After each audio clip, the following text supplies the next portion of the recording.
Hello everyone, আজ হচ্ছে উত্তরাখণ্ড ট্রিপের সেকেন্ড ডে। কাল রাতে পৌঁছেছি সারি ভিলেজে, তাই চারপাশের কিছুই বুঝতে পারিনি।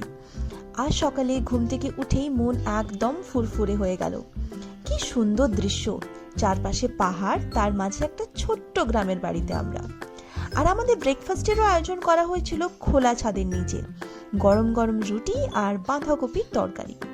পুরুলিয়ার মানুষ আমরা, মুড়িটা না থাকলে সবকিছু যেন অসম্পূর্ণই থেকে যায়। তারপর আমরা রাস্তায় বেরিয়ে পড়লাম হোলি খেলবো বলে। সেদিন ছিল হোলি, আর আমরা বন্ধুরা লোকাল মানুষের সাথে মেতে উঠেছিলাম হোলি খেলায়। পাহাড়ের মাঝে রং মেখে রঙিন হয়ে গেছিলাম আমরা।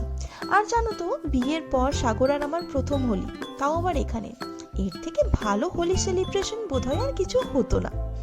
চলো তাহলে আমরা এনজয় করি, তোমরা বরং আর একটু অপেক্ষা করো।